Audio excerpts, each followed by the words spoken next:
მოგესალმებით ჩემო გოგოებო, ჩემო გამომწერებო. დღეს მოვამზადე საქონლის ხორცი, არტალარს რო უძახით, რომელიც არის გემრიელი და რბილი. ადვილად იხარშება აგრეთვე საქონლის ხორცი წიწიბურასთან ერთად რაღაც ფლავის ვარიანტი. წამოდით ახლა მოვამზადოთ, გაჩვენებთ, ძალიან ადვილი მოსამზადებელია და რაც თავარი არის გემრიელი.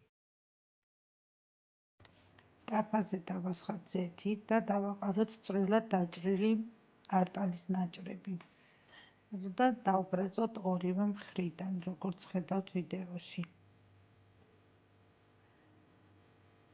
შემდეგ მოვაყაროთ ორი თავი, საშუალო თავი დაჭრილი ხახვი და 4 ცალი პატარა ზომის, მე პატარა ზომის მქონდა სტაფილო გახეხილი.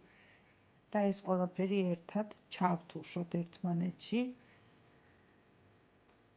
რომ ჩვენი სტაფილო და ხახვი დარბილდეს. ეგ როგორც ხედავთ, თავზე დავახურე, რომ ჩაიშუშოს კარგად ყველაფერი გემრიელად ერთად. ეხლა ჩემო ძვირფასებო, დაგჭირდება სუნელი, მე საქართველოდან მაქვს გამომიგზავნეს, იყიდება ხორცის კერძების სუნელი, 1 კოვზი ეგ დაგჭირდებათ, 1 კოვზი ყვითელი ყვავილი და 1 კოვზი ძირა.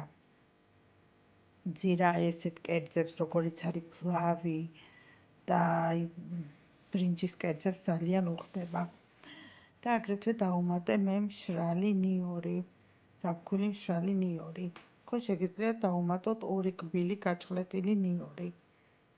ყველაფერი აურიეთ ერთმანეთში, რომ გაჩნდეს არომატები ერთმანეთში და მაცივარში მქონდა გადანახული, ეს 800 გრამია კილაში, როგორც ხედავთ, ქათმის ნახარში და დავამატე ის. თქვენ თუ არ გაქვთ ქათმის ნახარში, შეგიძლიათ დამატოთ წყალი, რომ ეს ხორცი მთლიანად დაფაროთ. აგრეთვე დაამატეთ ჭიქა ნახევარი წიწიბურა. ეს ჭიქა ნახევარი არის სადღაც 300 გრამი წიწიბურა. აურიოთ ერთმანეთში. ჯობს რომ მარილი დავუმატოთ ეხლა, იმიტომ რომ მე ამ დროს დამავიწყდა მარილის დამატება და კერძს დავუმატე ბოლოს, ოღონდ ვიდეოში არ დაფიქსირდა მარილის დამატება.